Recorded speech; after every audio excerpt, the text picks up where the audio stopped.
നമസ്കാരം. റാഫ്റ്റോക്ക് ഫുട്ബോളിലേക്ക് എവർക്കും സ്വന്തം. FC ബാഴ്സലോണ അത്ലറ്റിക്കോ മാഡ്രിഡിൻ്റെ ഊപ്പാടിളക്കിയ മത്സരം. ആ കളിയിലെ പ്ലെയർ റേറ്റിംഗ് ആണ് നമ്മൾ ഈ വീഡിയോയിൽ പരിശോധിക്കുന്നത്.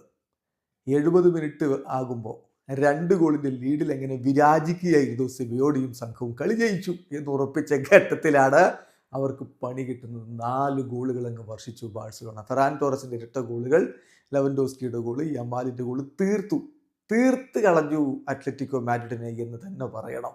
ആ കളിയിലെ പ്ലെയർ റേറ്റിംഗാണ് നമ്മൾ പരിശോധിക്കുന്നത്. അത്ലറ്റിക്കോ മാഡ്രിഡിൻ്റെ സൂപ്പർ താരങ്ങളുടെ റേറ്റിംഗ് ആദ്യം നോക്കാം. ആൻറ്റോയിൻ ഗ്രീസ്മാൻ്റെ റേറ്റിംഗ് 7 ഹുലിൻ ആൽവരസ് ഇതാ വീണ്ടും ഗോൾ അടിച്ചിരിക്കുന്നു. അദ്ദേഹത്തിൻ്റെ റേറ്റിംഗ് 7.5 ജിയോവാനി സിമയോണി 7.2. ഇനി ബാഴ്സയുടെ താരങ്ങളുടെ ഓരോരുത്തരുടെയും റേറ്റിംഗിലേക്ക് പോവുകയാണ്. ഒരിക്കൽ കൂടി ഷെസ്നി കളിച്ച മത്സരം ബാഴ്സലോണ വിജയിക്കുന്നു. ഷെസ്നി അദ്ദേഹത്തിൻ്റെ റേറ്റിംഗ് 6.3.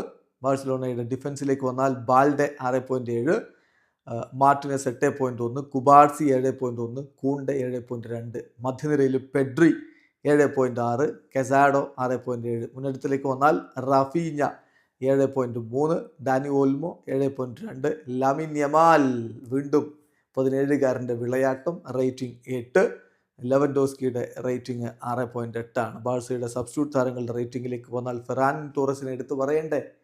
സബ്സ്റ്റിറ്റ്യൂട്ടായിട്ട് വന്നിട്ട് 67-ാമത്തെ മിനിറ്റിൽ കളിക്കളത്തിലേക്ക് വന്നിട്ട് 2 ഗോളുകൾ അദ്ദേഹം നേടുകയുണ്ടായി. റേറ്റിംഗ് 8.5.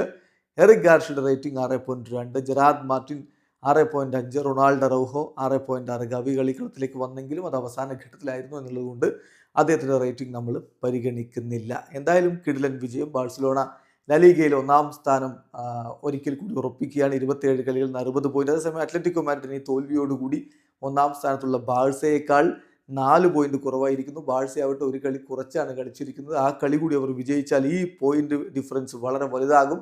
അത്ലറ്റിക്കോ മാഡ്രിഡിന് കിരീടം കൈവിടുന്ന ഒരു സ്ഥിതിവിശേഷമാണ് ഇപ്പോൾ സംജാതമായിക്കൊണ്ടിരിക്കുന്നത്. വീഡിയോ അവസാനിക്കുന്ന ഫുട്ബോൾ ലോകത്തെ കൂടുതൽ വിശേഷങ്ങളുമായി റാഫ്റ്റോക്സ് വീണ്ടും എത്താം.